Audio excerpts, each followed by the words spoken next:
What's up? What's up? What's up, guys? You already know what it is. It's Bridges on top with another one. I'm back here with a dual interview. I usually don't do double interviews, but today I had to do a dual interview. These two kids, man, they've been playing together. You could say in the sandbox, middle school, high school, however you want to say it, man. These two dudes been playing for a long time. They've been doing good stuff in the black community. They played HBCU football. They also played in the Legacy Bowl. We're gonna get to those topics pretty soon. But make sure you like, subscribe, follow everything Bridges on top, and make sure you watch the Pre-Snap Read. It's a weekly show that I do Wednesdays at 7:35. Make sure you guys stay tuned in.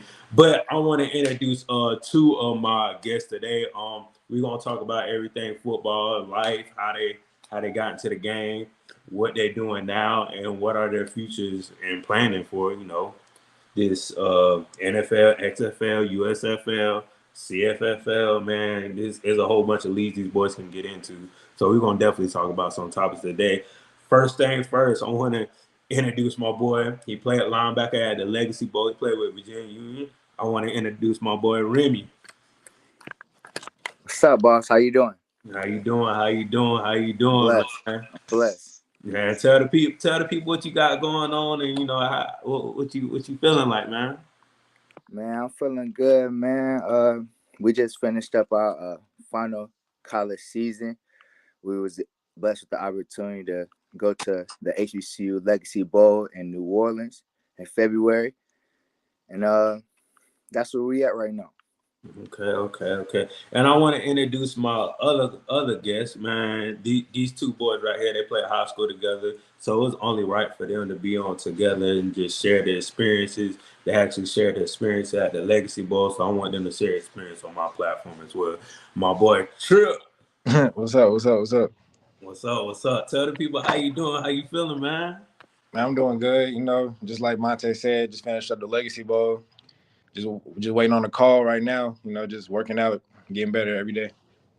Okay, cool. Tell the people where they can, follow you guys out on Instagram, Twitter, and all that other stuff. Sure. Follow me at Tripp Harrington, just like it says right here on the bottom of the screen. So all platforms at Tripp Harrington. Same as well. Okay. Well, let's get started. First, I want to talk about this topic because everybody grew up differently. Everybody had different backgrounds. You either grew up in the suburbs, or you grew up in the country, or you grew up in the city. I know y'all Carolina boys, so I already know how it is. You know what I'm saying? But I want you to tell the people, in YouTube land, how was it growing up at, in your hometown? You go first, Monte. For me, I grew up on the east side of Wake County, and where I'm from, sports is a very big thing. When I was growing up, I grew up in the era of Elite Sox, John Wall mania. You know what I'm saying? When Ball is Live, YouTube was jumping, the videos was going crazy. That's the era I grew up in, man. So it was definitely a blessing to be around a community that was really invested in youth sports and creating some real good competition. I played rec league football for the Zebulon Cougars. My first coach, Bill Leach, he played for North Carolina State as an O-lineman, and he was blessed with the opportunity to play some years in the NFL as well. So my basic information and my football background really comes from him, and he just taught me the very basics, from my footwork to my hands to where I need to block and just how to win at the end of the day. Gotcha. What about you, Tripp?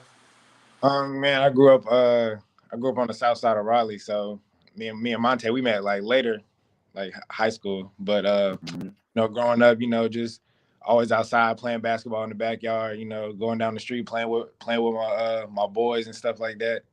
I'm surprised I'm not playing basketball right now as much as I played. Like I probably played more basketball than football when I was little. But I played I was always into sports, you know what I'm saying? Just anytime I can get into it. Like as a child, I didn't really watch cartoons. I'm watching Sports Center when I wake up in the morning eating cereal. You know what I'm saying? So it's been sports. Uh, I I didn't even move to the East Wake County area until I was in high school. So Okay. yeah. Okay, cool. I just want to spark this question. For me, growing up in the Carolinas, we all know, like, we all see the potential of somebody, when they're playing backyard football, or they go to that middle school level. When did you see your potential be like, okay, I can really like go somewhere with my talents, or I know I'm one of the best out here, in the backyard or in the playground or however you want to call it. Mm. I think for me personally, I never really looked at if I was the best. I was really more so grateful to be able to play and have fun. Growing up before when I was 9 years old, me and my family moved to Zebulon, Wendell area, and my mom was real reluctant for me to play football, more specifically, and just so happened we was pulling into the driveway, coming home from errands, running a few errands, and I just seen little kids across the street with shoulder pads on, practicing. The whistle blowing, and my eyes lit up. I'm just on my mom's coattails, begging her to play. She was scared I was gonna get hurt. I had a lot of asthma problems growing up, and just getting out there gave me an opportunity to really just, see, let everything hang out, and play fast and really, just put all my efforts and all my energy into the game. Eventually, I became one of those guys. It didn't take long. In 3 years, we went to two championships. We call them Super Bowls. And I really more so fell in love with the game. There was a lot of talent on my team, And then as I grew older, 12, 13 years old, I played as a freshman on varsity. I started, and I just really was more so grateful. I really was just taking all the information in. So I won't really say when I just knew in my mind I was a man. I just wanted something more for myself, and I was always a humble kid. So I'd probably say that. Okay. What about you, Tripp? I knew I wanted to play 5 years old. I know my dad going to my dad's going to throw the ball, and I'm like, Dad, football. So, 7, but I really didn't think I was going to go because I really didn't play a lot. I wanted football, but I really had to work. So the next year I was ready to go. So I ended up, high school and then the pros. But I definitely had like he saying what he had. I was he on me, but you the best position out the country. He always had agendas. Okay. Hey, Tripp, what I want you to do is log off and log back on. All right. Log off and log back on. Just the mic. Yeah. All right. But as far as you, man, you started playing this game, like how was like you in the high school level? So the high school level, I played at East Wake High School in the Greater News Conference, playing against talent like Naheem Hines, Connor Mitch, Bryce Love, Dexter Lawrence, a lot of Southeast legends. Had a quarterback go to Old Dominion. So I grew up playing against a lot of great talent. Like I said, I started varsity my freshman year. and my my love for the game just kept me at a level where I was at to compete at a high level. Gained a lot of respect from my peers. It didn't take long for me to get recognition from the Greater News Conference. Um, Coming up in high school, I really just and devour myself and really just submerge myself in the game and understanding the game. I used to come before class in high school, actually sneak in the gym and run sprints. Tripp used to be there sometimes as he got older. You know what I mean? He just started following the wave. After school, I used to hit the weights and watch film. And so I was really invested in my future, so to speak. I understood that to play, I had to keep my grades up. And so it just all went hand in hand for me. It wasn't really a struggle. So I played against a very high level competition. Always that battle between running backs, between Bryce Love, Naheem, and myself. And it was great to see those guys at that level. And it always made me step my game up, put myself in uncomfortable positions like running track, running the 4x1, you know what I mean, running 100, making sure I get out there. So it was definitely just a blessing to be in that era of high school football in Wake County. And for you, Tripp, how was like that transition as far as high school football? Like, you know, go from middle school, go to high school, it's totally different. You gotta be in the weight room, you gotta do this, you gotta do that. Plus, you know, y'all two knowing each other, like how was the accountability parts there, especially you being a quarterback? Yeah, so I'll address the latter part first. You know, just coming in the East Wake, I was coming from a different part of like Raleigh, how they do things. So, you know, I come in, Damontay, you know, he was just a leader. Like as soon as I stepped in, like it wasn't like, oh, you need to do this, you need to do that. It's more like I'm gonna show you, then you follow along, but he'll also tell you when you're wrong too. So I think even going into my senior year, like that helped me. His leadership after he left, his leadership helped me just step right into that role. So I thank him for that. But addressing the high school, going from middle school to high school, I don't want to sound, you know, arrogant, but I mean, I'm not saying it was easy, but knowing football, it was just, I just stepped into it. It was, you know what I'm saying? It wasn't a transition. Yeah, the speed of the game was different, but like as far as knowing football, knowing what to do, it was simple, I would say. Okay. And then for both of you guys, recruiting process. You know, you play high school ball and shoot, you know, by your junior, senior year, you kind of know what you're doing. Sometimes you don't, sometimes you do, sometimes things falls in your lap. Sometimes, you know, things give it to you at the last second. God bless you. So how is you guys recruiting process during the high school? My recruiting process was very, very interesting. Um, my first interaction with any recruiters or any universities was my freshman year. The running back coach for Duke University came to my second period classroom. I never forget. I was in computer class, and that was the first time that spark lit up. Like, man, you got a chance at this. Like, you really doing what, you know what I'm saying? Like, you really doing what you supposed to do. You know what I mean? And other people are noticing it. Uh, I was very I was very attentive to details as far as other guys in their recruiting process. Watching guys like Keith Marshall, playing those guys, man, and just really seeing like, man, they bring a lot of attention to their school. I gotta do something the same way, you know what I mean? It's similar.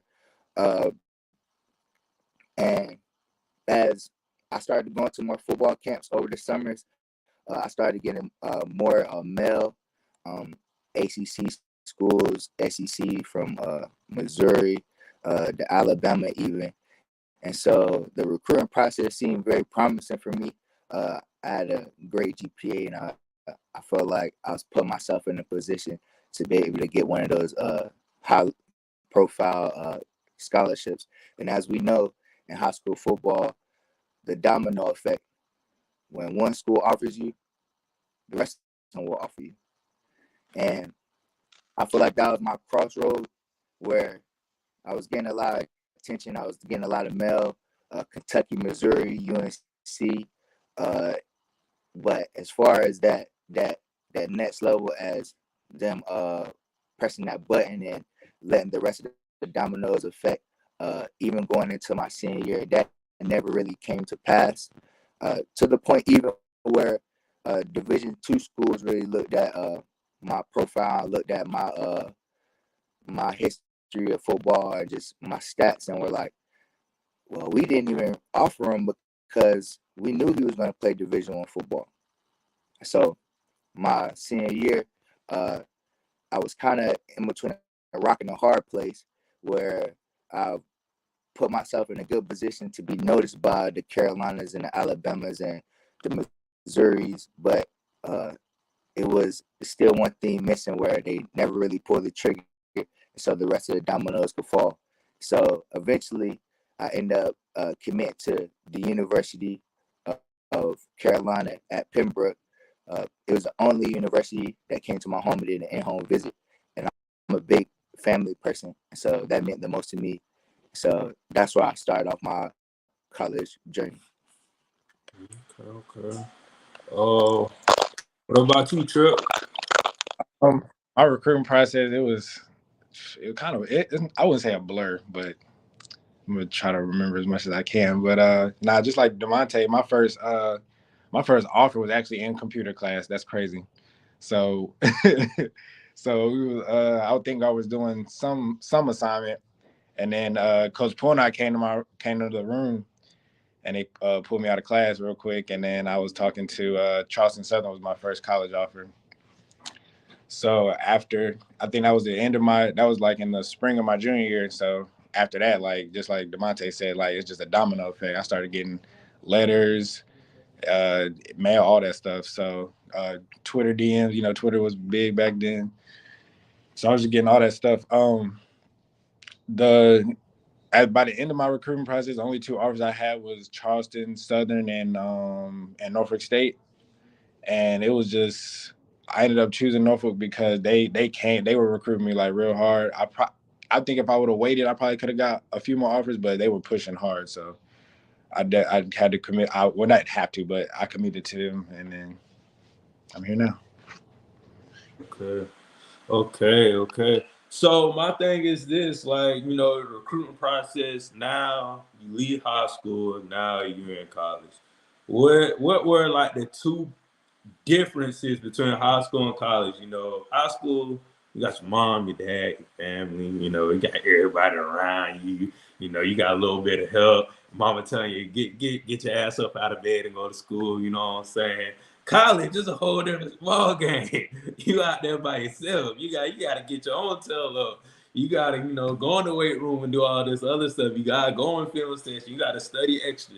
You gotta put the work in. You gotta make sure your grades are up. Like, what was that difference, especially like on the field and off the field? So growing up, playing youth league football, like I said earlier, my mom was very reluctant for me to play. So it was rules and regulations. You gotta keep your grades up. You know what I mean? Your character is very important. Don't let me see you have any type of disciplinary, or I'm a disciplinary by taking football away. You know how much I loved it. The grind. I was a overweight kid, and you know what I mean. Even then, correctly, there's a weight limit.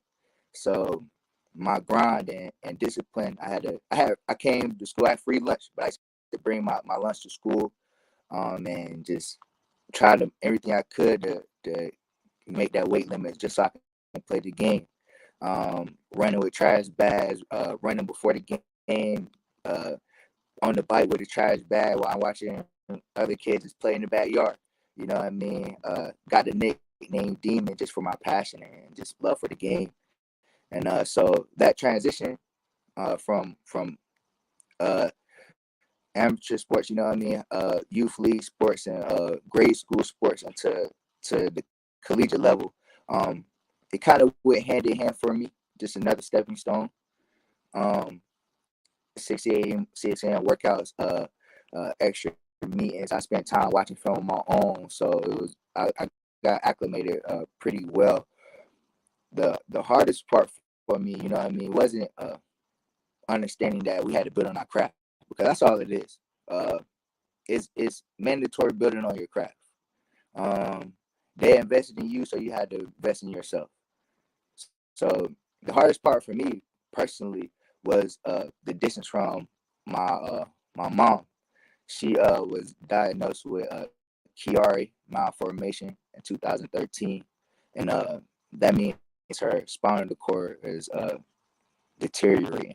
So it's hard for her to really do a lot of things on her own. She needed my support, and so that was one of the hardest things for me. That transition from high school to college, UNC Pembroke being 2 hours away, and that played a big part in my next transition, and into transferring to North Carolina State, which is at home 20 minutes away. So Okay. Whew, I know that was tough as far as, trying to transition that in and out with family and, schooling and football. And you're a good dude for that, man. You're a good dude for that. Tripp, what about you, man? How was the transition for you as far as high school to college? High school to college, it wasn't a transition as far as like early morning hours, because I'm used to getting up early, getting the stuff. But definitely, like, going to class on your own. You know what I'm saying? You don't have nobody to get you up. Even in high school, my mom told me to set my own alarm anyway, so I have no problem with that. Uh, just staying on your grades yourself. Like that's the biggest thing. You don't your coach is not going to tell you need to stay on your grades. They only going to tell you that after the fact. And then your mom and your parents, they don't know what you're really doing, because you know what I'm saying, you're not going to tell them, "Oh, mom, dad, I got bad grades." Like, you're not going to tell them that. uh as far as like on the field, it's it's definitely like it's more of a mental game, because everybody's athletic in college, no matter what level no matter what level you're at. You know what I'm saying? So you can, in high school, you can run around, uh, juke five guys. You know what I'm saying? Run to the side, run to the left, go. You know what I'm saying? Do all of that stuff. But in college, you know what I'm saying, is put your foot down and go. So I definitely say speed the game, and then just the mental part of the game. Okay, cool. Question for both of you guys. This is a little side question. When did you know, like, what was your moment you was like, oh, this is college football? Like, did you get hit, or like, waking up one day during the weight room or practice or something, and and your eyes just got big like a deer in the headlights, like, oh yeah, this is college football. I'll probably say my welcome to college moment was I'll probably say I don't know. I'll probably say when summer workouts. You know what I mean? Like very, very intense. You know what I mean? Very, very intense. And I would say get punishments for my being accountable for my teammates. You know what I mean? That was a big thing in college. Being accountable for yourself, but also being accountable for your teammates. And it'll definitely wake you up. Uh, Coming from a background where it's like being a leader, everybody following, you know what I mean, just following along. It wasn't hard for really to get everybody on the same page, but like coming to college, we have so many different characters and so many different type of energies just all coming together, and it was just, I don't know, I think that was the biggest welcome to college football. Just maybe the punishment, the accountability for myself and for my brothers around me, and those summer workouts, man. Those summer workouts are intense. Like, I'm not gonna lie, like 110s, and you being timed, you gotta roll. You know what I mean? It definitely made you understand it's a different speed of game. Uh, my welcome to college. My welcome to college moment. I probably say the mat drills, them spring workouts, boy. I remember, boy, them was hard. I ain't gonna lie. I probably I'm used to being in good shape, but the first time I did mat drills, I almost died. I ain't gonna lie. So definitely mat drills. During the season, my welcome to college moment, I don't think it was like a particular moment. It was just just seeing the crowd, you know what I'm saying, just knowing like I'm here, So not So we probably got a phone. There we go. There we go. yeah. Yeah, you good.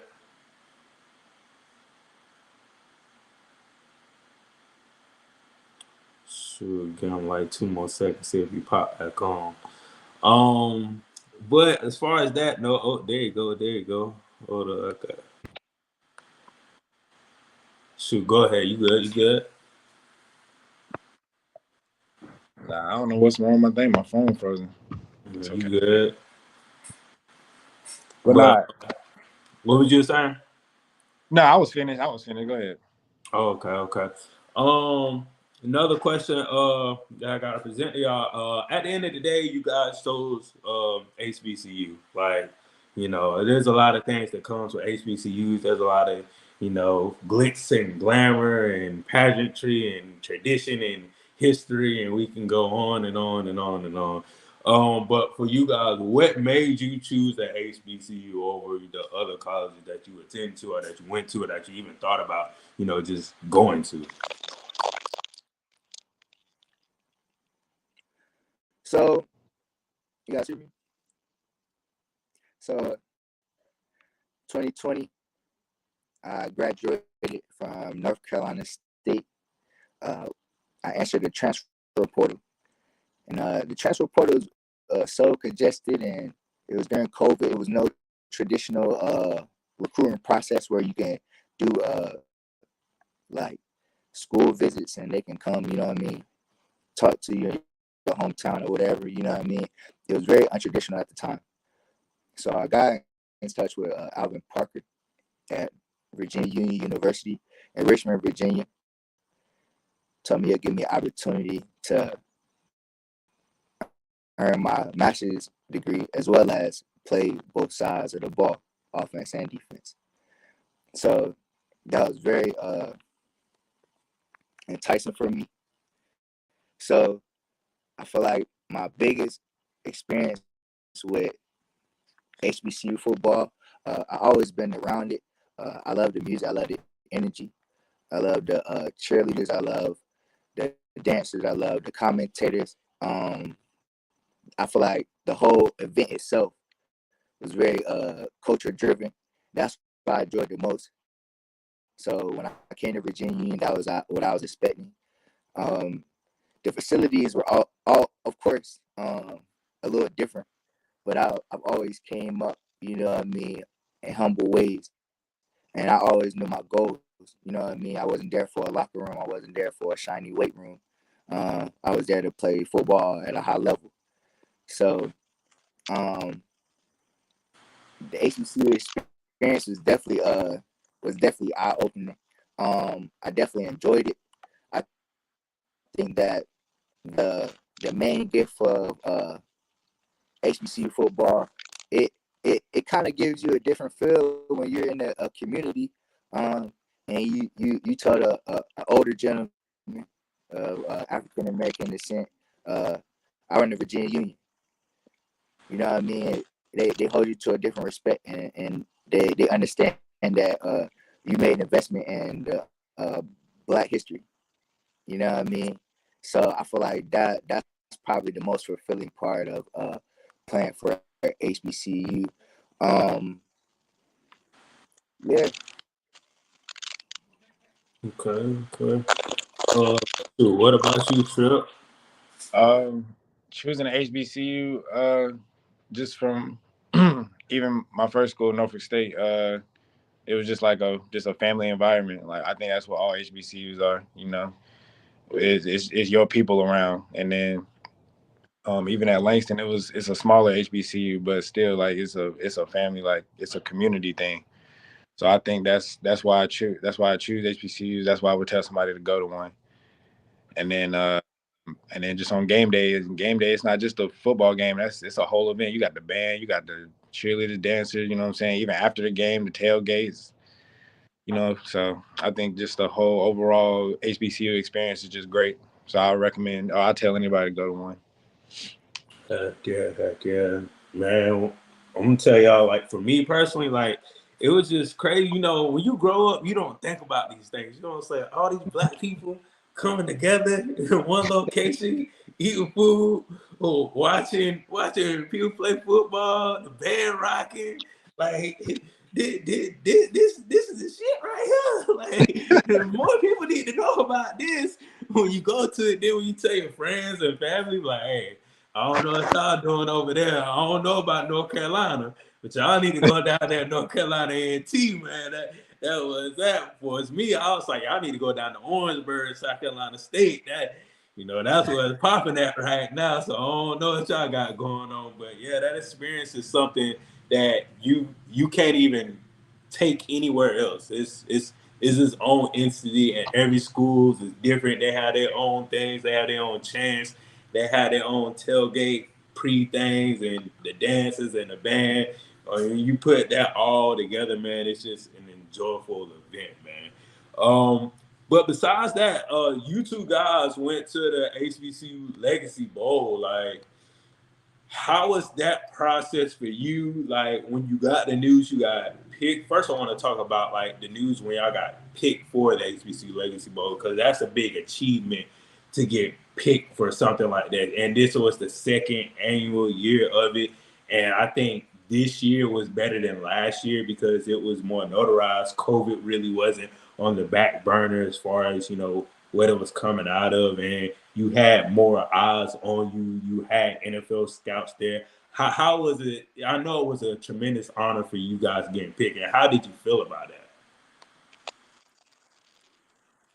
It was a blessing. I know Tripp got selected before I did, so I was I was on the edge of my seat, so to speak. I was very, very happy for him. Being selected is more than an honor. It was humbling. It was a full circle moment. Understanding what you represent, not only your university, but you represent HBCU football all over across the country, on national television. Opportunity came to mind. It was very satisfying to be able to leave a legacy for myself, but so as far as my teammates, coming up in Red League, coming up in high school, that was always my thing, to leave a legacy by leading by example, leaving my mark, my imprint. And I feel like this was the perfect way to sign out of college football and be able to play and showcase my talents against other great talents. And I was always been fortunate enough to do that, coming up in high school and playing at NC State and coming to HBCU football, and it just came back full circle. Like, you are who you say you are, and you're one of the best talents in the country. And so it just gave another opportunity to showcase that on NFL Network, and it just showed your willingness to go above and beyond, you know what I mean, on the field, off the field, because I believe you're selected for things that you're not doing only on the field, but how you show yourself and your character off the field. You know what I mean? So it was very big honor. Definitely. And what about you, Tripp? Your boy said you got picked first. So like, how's that achievement? How's that honor? How's the feeling when you got picked? Man, it was humbling. Not humble, but it was just like, it was exciting. I think I was it's crazy. I was at work because I was working 9 to 5 during the season. That's another story. But it's don't worry about it. But yeah, I was I at know. work. We here. We know. Only HBCU people know about that. So yeah. So look, I was in there and I just got a DM from them. It was like, yeah, you've been selected to the Legacy Bowl, and I was like, wow. I'd have made it, not made it, but it was just like I couldn't even describe to you like how I was feeling at the moment, bro. It was crazy. But nah, uh, what can I say? Man, it's just going out there to compete with them guys. Langston is just a smaller HBCU, but so we got talent out there. So just competing with them big dogs, the D2 schools, the D1 AA schools, I went out there trying to prove that I can play with them and then play at the next level as well. So that's why I was excited to get selected, and then I was excited to be there at the Legacy Bowl, just proving that like a small school like mine, we can compete at the highest level. And then just going from what Damontay said, I knew he was gonna get it. It just it was gonna take a little bit longer. I knew he was gonna get the Legacy Bowl. You ain't have to trip Damontay. I knew he was gonna get it anyway. Snap. But yeah, that's cool. That's cool. That's cool. But my thing is this, y'all boys out there every day. You in New Orleans, Mardi Gras going around. But let's talk about these practices. Like, how was the practices? You going against different athletes that you haven't saw, and you're going against people that you have saw too, and everybody worlds collide. Like, you have different people with different techniques, different way they do things. You got coaches, they do stuff different from the coaches that you had. Like, how did that mesh well? Was it kind of like, okay, I need to see what's going on at first, then I get my stuff together, I'm gonna just go in and run head first and see what's gonna happen? So for me personally, my coaches were the Fayetteville State head coach and North Carolina Central's head coach, Coach Oliver. It was a mixture of work and play. They came into the meeting rooms. They have very humorous, personalities. So it allowed us to like loosen up, and not be so like we in war mode. Like we about to dag on there, be at each other necks out there. They're like, nah, like this is gonna be very basic schemes, Like we're gonna go out there and practice. We're gonna fly around and show. We're gonna communicate and just build that bond with each other. So we're able to play at the high level when the day of the game. It was in February, so I was in North Carolina training. So it was a lot more cooler. When we went down to New Orleans, it was very, very warm. Very warm. So I wasn't wearing no sleeves. I was doing a lot of sweating. And that first day of practice, just getting acclimated to the heat and the climate. That was a big thing. Playing against a lot of high talent, coming from Bowie State, coming from A&T, different universities, Fayetteville State, even Tennessee State. Just a lot of great talent, a lot of great kids that came through there, and it was really more so bonding experience and wanting the best for one another. I think that was the biggest thing that stood out for me, and just kind of I guess retracting my claws a little bit. Where I'm not really on go mode, where I can kind of lean on my teammates, understand and help improve myself as a football player. Understanding the opportunity we have in front of us with scouts, being able to talk to multiple different scouts and be able to really just get connected with them. I think that was the biggest blessing for all the players coming from small schools or big schools. That was really the biggest thing that stood out to me the most. Talking to the Panthers, the Broncos, talk to the Titans, the Texans. It was definitely just a very humbling experience to understanding what opportunity you have in front of you, being able to have Doug Williams and those guys at your fingertips. My first day there, I I didn't say with the players. I said with Dale Williams. I'm very adamant of making first impressions and don't miss out on opportunities. You know what I mean? That's really where I am in life, and that's how I always been. I don't think I haven't got where I am today without taking those leaps of faith and taking what I do very seriously. And that's one thing I can say that the HBCU Legacy Bowl did. They took the event very seriously. It was very organized, very professional. Sponsored by Adidas. They understood the televised rules about making sure guys wore only Adidas when we was out there on that TV. They was very adamant about that, even at practice. I think that the HBCU Legacy Bowl gave us the opportunity, like you said, besides Mardi Gras, but just really getting a real experience of the New Orleans culture. Being able to go to Studio B, you know what I mean, to be able to go to Dookie Chase, a very historical locations, and teaching us a lot of history about New Orleans and about what they have to offer. Definitely, man. Definitely. And what about you, Tripp? How was your experience with practice? How was your experience with just the Legacy Bowl as in a whole? Man, I loved it. I'm not gonna lie.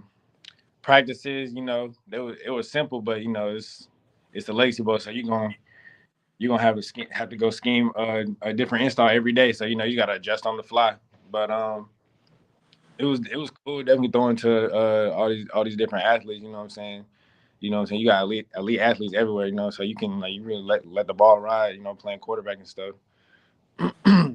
As far as the experience, it was I like the gear. I'm not gonna lie to you. I like getting the gear. All the restaurants we went to, just the vibe in the city. It was nice. Like it wasn't they took care of us. You know what I'm saying? Just like Monte said, everything was organized. It was just a great event. Talking to the scouts, talking to Doug Williams, all the speakers they had coming to us. Like it was just a great event. Hopefully, years down the road, I can go back and give back to them. Definitely. Yeah, I've been in New Orleans a couple of times. No, yeah, they got that thing, man. They got that thing. So, I would yeah, say for the young athletes that will be getting invited to the HBCU Legacy Bowl or hopes to, the best way to separate yourself in practice would be to, when you're at the meetings, take notes. Every meeting we have, bring a pen and pad. This is an interview. This is a job interview. You know what I mean? When you get out to practice, there's the plays are basic, but the scheming, different calls that you have between you and your interior. Me playing linebacker, I had a few calls to my defensive ends. Just really getting those guys, you meshing well with those guys, them hearing your voice on the field, being a leader on the field, being vocal, bringing that energy, that positive energy, not letting one rep make or break you. You know what I mean? Go out there playing with some passion. That's what's going to separate you, because you don't got long. You don't got long out there. You're out there for a week, and you're not practicing every day of the week, so you don't have long to really showcase yourself. And being adamant on participating in special teams. After our first meeting, I came up to the special teams coach and said, "Hey man, I played personal protector in college. You know what I mean? I'm willing to do that." So the game came around. I was able to run down the field and get a personal protection rep. And first play out there, I got a tackle. That was like my fifth tackle. You know what I mean? My fourth or fifth tackle of the game. So being able to be versatile, be able to bring that energy, that positive energy, and don't shy away from special teams like that. That could be a way for you. So that's what I say to the guys coming up. Definitely. 9 times out of 10, most of the people that go to the NFL, that's where they truly start at, is the special teams part. So that's a big component. I'm glad you said something about that. But last question for you two guys. I don't want to hold you too long. What is your plans for the future? Just got done with the Legacy Bowl. A lot of things are coming up. You have different leagues now. You just don't have the NFL. You have the XFL. You have the USFL. You have the CFSL. You have all these FLs now going on. Like 5 years ago, we didn't have this. Now you guys really have options to go literally kind of anywhere you want to go, or to create your own path to the NFL after college. So what are your plans? What are your future plans, and what are you hoping for? The next coming couple of months or a year from now. My plans is from a year from now to be playing the National Football League. I would like to be able to get my foot in the door through special teams. I think that my character, my energy, my leadership abilities complement my skills where I'm able to perform at the highest level. I know the National Football League stands for not for long, so make your impression while you can. I plan on continue to train. I train in Charlotte at Velocity Sports, and just continue to groom my skills and groom my physical attributes as we approach to pro day. Once you get into the loop of things, there's different workouts and day camps for CFL and other football leagues. Just being aware of those dates and making sure that I attend those and showcase my talents, and that's the biggest thing. Don't be in a wishing well and just hope for the best. Continue to be proactive. That's the thing about coming from a historically Black college. I understand that anything isn't handed to you, and that you have to continue to find ways to be proactive and put yourself in the best position for the things that you want out of life. And I feel like guys like Tripp, guys like myself have earned their opportunity, and I feel like once we get that opportunity, we're definitely gonna show the world. We're gonna be able to that shoe gonna fit. We're gonna step. You feel me? Sure, I feel you, man. I love that. I love that. I love that. Tripp, what about you? What's your plans as far as in the coming up months and in coming up years, as far as what you got planned for football? Just continue to just work out. You know what I'm saying? And right now it's just a waiting game. To after the draft, after everything goes through and stuff. So just a waiting game, just working out. You know what I'm saying? Not getting discouraged. You'll get a few calls here and there. Your agent will tell you some things. He'll tell you what's going on, what's not going on. So, but I'm just gonna continue to just get better. So then when the call does come, I don't have to get ready. I'm already ready. Definitely, definitely. True. I want to ask a question. This is just a little devil's advocate right here. They call you, be like, "Hey, Trip, what's up with you, man? This is the Rock." You know what I'm saying? I saw you tape. I think we could probably use you as a wide receiver. How you feel about doing? They make that call. They always want to put the black quarterback at wide receiver. How would you tell the Rock that hey, I don't think blah blah blah like. I How's that mean, conversation go, man?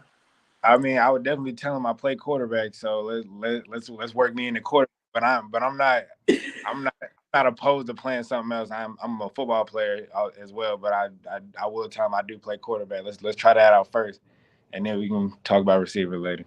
Okay. And I had to put that out there because they always try to put a black quarterback at receiver, man. I'm knowing. Yeah. But man, thank you guys. Thank you guys for coming on. Thank you guys for showing up. Thank you, YouTube land, for watching. But definitely, tell the people where they can find y'all at again, and Instagram, and shout out to y'all loved ones, man. You can follow me on Instagram and Twitter. At my name below. It's not too hard to find. I appreciate you guys tuning in into pre-snap, and I want to say I'm very proud of you, Tripp. We came a long way. We went from Eastway High School, you know what I mean, to being able to play on NFL Network, and God's always moving, you know what I mean, and I feel like this is a testament of hard work, dedication, you know what I mean, leading by example. And this is a story that we can tell our kids and we can tell the next generation. You know what I mean? Like we come from East Wade. We don't come from the cream of the crop of schools. You know what I mean? And to showcase ourselves at the highest level, Tripp was the only player to throw a touchdown in the game. You know what I mean? I was able to start be able to be the start of the game. I made the first tackle of the game, TFL. I feel like we represented our high schools, represented our areas, you know what I mean, to the best of our abilities.